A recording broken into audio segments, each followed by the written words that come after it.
Hello everyone, welcome to the new episode of Bazaar rules. तो चलिए देखते हैं कल हम कहाँ पे पोजीशन बना सकते हैं और कौन कौन सी स्टॉक्स हम कल के लिए ट्रेड कर सकते हैं। तो चलिए शुरू करते हैं। तो पहले हम निफ्टी को देख लेते हैं, निफ्टी में क्या चल रहा है।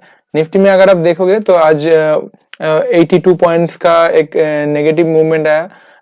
कल से 82 पॉइंट्स नीचे क्लोजिंग किया। अगर हम फिबोनाची लेवल को थोड़ा देख लेते हैं तो फिबोनाची लेवल के हिसाब से अभी अगर इस लाइन पे देखोगे अभी 50% करेक्शन बाकी है। 50% मतलब 18,506.9 पकड़ के चलिए आप यहाँ से 18,500 यहाँ पे लाइन भी हमने खींचा हुआ है। तो अगर आप यहाँ से देखोगे कि यहाँ से हम अगले साल हम जहाँ पे थे अभी हम ऑलमोस्ट वही पे है, करेक्शन करके हम वहां पे आए। लेकिन अगर आप देखोगे डाउ जोन्स के हिसाब से या ग्लोबल मार्केट के हिसाब से अभी हम उन मार्केट के हिसाब से हम बहुत अच्छे तरीके से आउट परफॉर्म कर रहे हैं। अगर आप डाउ जोन्स देखोगे कल बहुत अच्छा तरीके से नेगेटिव की ओपन किया और नीचे क्लोजिंग किया। नैस्डैक भी देखोगे तो एक बहुत बढ़िया ब्लैक कैंडल है। तो निफ्टी में चल के देखते तो वो सब कुछ मिला के हम अभी आउट परफॉर्म कर रहे हैं ग्लोबल मार्केट के हिसाब से। यहाँ से करेक्शन आ सकता है। अगर यहाँ से थोड़ा बहुत करेक्शन भी आ जाए लेकिन इसमें कोई दिक्कत नहीं है क्योंकि हम ओवरऑल मार्केट से आउट परफॉर्म कर रहे हैं। तो बैंक निफ्टी को थोड़ा देख लेते हैं। बैंक निफ्टी अगर आप देखोगे कि मैंने बोला था कि ये जो मैंने सपोर्ट जोन डिस्कस किया था, लेकिन अभी आप शॉर्ट पोजीशन भी नहीं बना सकते। लेकिन यहाँ पे छोटा कैंडल बना रहा है तो ऐसे मोमेंट पे टाइम वाइज करेक्शन ज्यादा होता है तो प्राइस कम होता है। तो अगर आप इंडेक्स को ना देख के आप अगर स्टॉक्स में फोकस करोगे, क्योंकि जब निफ्टी में या बैंक निफ्टी में इस तरीके से छोटा कैंडल बनाता है तब इंडेक्स स्टॉक्स में बहुत अच्छे तरीके से मूवमेंट होता है। मतलब अभी जो मार्केट का सिनेरियो है बहुत ही स्टॉक स्पेसिफिक हो गया है। बहुत सारे स्टॉक्स में ऊपर की तरफ की चाल आया है, बहुत सारे स्टॉक्स में नीचे की तरफ का चाल आया है। लेकिन इंडेक्स के हिसाब से अगर आप उसको मापने की कोशिश करोगे तो आप बहुत बड़ी गलत फहमी में जी रहे हो। तो अभी हम इंडेक्स में यहाँ पे तो थोड़ा बहुत करेक्शन आ सकता है, हम उसको आगे आगे देखते जाएंगे। लेकिन अभी हम स्टॉक्स के ऊपर ज्यादा फोकस करेंगे। तो देखिए चलिए कल के लिए देखते हैं कौन कौन सी स्टॉक्स हम ट्रेड कर सकते हैं। हमारा पहला स्टॉक रहेगा सन फार्मास्यूटिकल्स। देखते हैं यहाँ पे क्या हो रहा है। यहाँ पे देखिए बहुत दिनों ये नीचे गया, फिर से ऊपर गया, फिर से ऊपर गया, बहुत दिनों से एक ही जगह पर खड़ा है। तो आज एक बहुत ही बड़ा डाउन साइड का मूवमेंट 1.5% का मूवमेंट आया है। तो अगर यहाँ से कल ब्लैक कैंडल बनना शुरू होता है नीचे की तरफ, अगर व्हाइट कैंडल बनेगा, लेकिन यहाँ पे बन सकता है क्योंकि इतना बड़ा करेक्शन के बाद जब इस तरीके से अप मूव होता है तो प्राइस वाइज करेक्शन बहुत कम होता है। अगर आएगा तो इतना इस सपोर्ट 1000 तक तो आ ही सकता है। तो हम इसको वॉच लिस्ट में रखेंगे। तो अगर कल ब्लैक कैंडल ओपन किया और ब्लैक नीचे की तरफ का मूवमेंट शुरू हुआ तो हम इसका छोटा स्टॉप लॉस के साथ हम इसमें पोजीशन बना सकते हैं। हमारा अगला स्टॉक से बॉश लिमिटेड। तो चलिए देखते हैं बॉश लिमिटेड में। अगर आप देखोगे यहाँ से ऊपर की तरफ के मूवमेंट आए, ये देखिए ऊपर की तरफ गए, एक बहुत ही बियरिश एनगल्फिंग पैटर्न बनाया है। अगर मैंने कल भी डिस्कस किया था, अगर बियरिश एनगल्फिंग पैटर्न बनाता है तो एक बहुत ही अच्छा उस साइड का मूवमेंट आता है। अगर बियरिश हो बुलिश हो उससे कोई फर्क नहीं पड़ता, जिस साइड में भी होगा उसका एक्यूरेसी 90 to 95% रहेगा। ये बियरिश एनगल्फिंग टाइप से पैटर्न है। अगर कल ब्लैक कैंडल बनना शुरू होता है, अगर व्हाइट बनेगा तो हम नहीं लेंगे। अगर ब्लैक कैंडल बनना शुरू होता है, अगर गैप डाउन होके भी अगर ब्लैक कैंडल बनना शुरू होता है तब भी हमारा पोजीशन बन सकता है यहाँ पे। अगर आप कल हमने डिस्कस किया था, अगर आप यहाँ से टाटा स्टील में देखोगे बियरिश एनगल्फिंग पैटर्न बनाया, उसके बाद आज देखिए आज बहुत ही घना काला एक कैंडल बनाया है।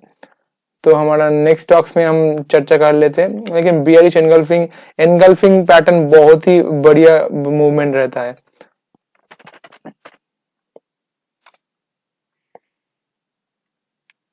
ये है हमारा अगला स्टॉक्स। अगर आप यहाँ से देखोगे यहाँ से नीचे की तरफ का मूवमेंट आया। तो इस तरीके से होता है जब एक डाउन ट्रेंड में फॉल आता है, उसके बाद थोड़ा रुक के अगर जिस तरीके से मूवमेंट होगा, अगर ऊपर की तरफ होता तो हम ऊपर की तरफ चले जाते, लेकिन यहाँ पे एक सपोर्ट है, अगर इस सपोर्ट को तोड़ता है, अगर ब्लैक कैंडल बना के अगर आप इस जगह पे देखोगे, मतलब 536 के नीचे अगर जाने की कोशिश करते हैं तो उसके बाद हमारा पोजीशन बनेगा और ब्रेकआउट एरिया में हमारा स्टॉप लॉस होगा।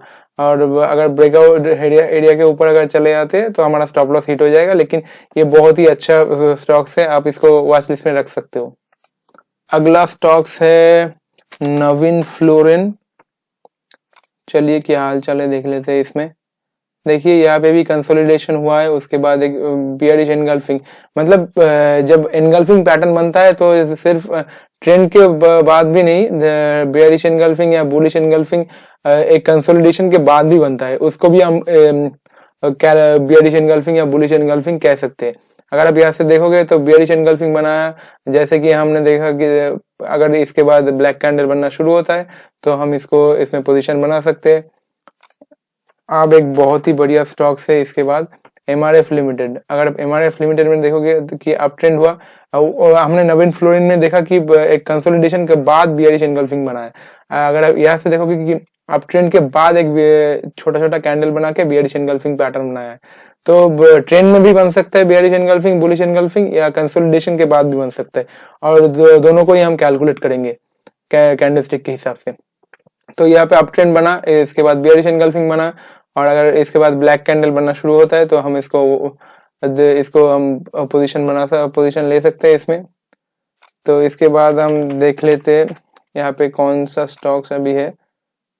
यहाँ पे भी देखिए, यहाँ पे कंसोलिडेशन हुआ है डेल्टा कॉर्पोरेशन लिमिटेड। इसको हम अप ट्रेंड नहीं कर सकते, इसको हम कंसोलिडेशन ही मानेंगे। अगर आप यहाँ पे भी देखो कि बियरिश एनगल्फिंग बना के नीचे जाके ऊपर चला है, मतलब हमारा स्टॉप लॉस हिट भी हो सकता है, लेकिन अगर इंट्राडे में बहुत फास्ट डिसीजन लेना पड़ता है, मतलब नीचे गया था, अगर इस तरीके का कैंडल बनाता है तो नीचे जरूर जाता है स्टॉक्स। तो नीचे जाके जब ऊपर आएगा तब आप प्रॉफिट बुक कर सकते थे। तो यहाँ पे भी वैसे ही काम हो सकता है बियरिश एनगल्फिंग। और इसके बाद अगर ब्लैक कैंडल बनना शुरू होता है, अगर व्हाइट ओपन करके व्हाइट बनना शुरू होगा तो हम इसको पोजीशन नहीं बनाएंगे। लेकिन यहाँ पे देखिए ब्लैक कैंडल अगर बनना शुरू हुआ कल, तो कल हम इसमें पोजीशन बना सकते हैं। आज बहुत सारा स्टॉक्स अभी शॉर्ट पोजीशन में है, क्योंकि मार्केट में ज्यादा कुछ ऊपर की तरफ का मूवमेंट नहीं है। अगर आप यहाँ से देखोगे, यहाँ पे भी इसको भी आप बियरिश एनगल्फिंग मान सकते हो, कंसोलिडेशन के बाद ही हुआ है, तो इसको भी आप वॉच लिस्ट में रख सकते हो। यहाँ से आप जगह अगर ब्लैक कैंडल बनना शुरू होता है तो आप इसमें पोजीशन बना सकते हो। तो अभी हम थोड़ा लॉन्ग साइड के पोजीशन देख लेते हैं थोड़ा बहुत, क्योंकि मार्केट का जो सिनारियो है अभी थोड़ा बहुत नेगेटिव है। अगर नेगेटिव है, कभी कभी क्या होता है कि स्टॉक्स ग्लोबल मार्केट के प्रेशर की वजह से ऊपर नहीं जाता, वह एक जगह पे खड़ा होता है। तो यहाँ पे अगर आप देखोगे तो जो मार्केट सेंटीमेंट खराब है, तो आप यहाँ से लॉन्ग साइड जितना कम लोगे तो उतना ही बेहतर है। तो मैं बता देता हूँ यहाँ पे क्या चल रहा है। तो यहाँ पे भी देखिए आप छोटा छोटा कंसोलिडेशन हुआ, यहाँ पे भी एक बुलिश एनगल्फिंग बना, उसके बाद देखिए व्हाइट कैंडल, मतलब व्हाइट कैंडल जब तक ना बने तब तक हमारा पोजीशन नहीं बनेगा। यहाँ पे देखिए कंसोलिडेशन किया, उसके बाद व्हाइट कैंडल, अगर इसके बाद व्हाइट कैंडल बनना शुरू होता है तभी हमारा पोजीशन बनेगा। हमारा नेक्स्ट स्टॉक है कोलगेट पैल्मोलिव, जिसको हम कोलगेट कहते हैं। यहाँ पे भी आप ले सकते हो पोजीशन, लेकिन इसमें हमारा व्यू कुछ खास नहीं है। लेकिन देखेंगे जब व्हाइट कैंडल बनना शुरू होता है तब हमारा पोजीशन बन सकता है। यहाँ पे देखिए ये एक बहुत ही इंटरेस्टिंग स्टॉक्स है, सीमेंस इंडिया लिमिटेड। मतलब यहाँ पे बहुत ही अच्छा करेक्शन हुआ है। अगर आप यहाँ से देखोगे जुलाई से लेके नवंबर, मतलब क्या हुआ है, जुलाई, अगस्त, सितंबर, अक्टूबर, नवंबर खत्म हो चुका है, दिसंबर, मतलब 5 महीने का करेक्शन हुआ है। और उसके बाद देखिए एक छोटा छोटा कैंडल बना के ऊपर की तरफ गैप ऑफ ओपनिंग किया और ऊपर सस्टेन भी किया। तो अगर कल यहाँ पे व्हाइट कैंडल बनना शुरू होता है तो आप इसमें पोजीशन ले सकते हो, क्योंकि ये जो मूवमेंट है बहुत ही बड़ा करेक्शन के बाद आया है। तो इस मूवमेंट को ऊपर की तरफ जाना चाहिए, तो आप इसको वॉच लिस्ट में रख सकते हो और इसका जो टारगेट है वो बहुत बढ़िया है। तो आशा करता हूँ आपको ये आज की वीडियो अच्छा लगा होगा। तो thank you so much, have a nice day.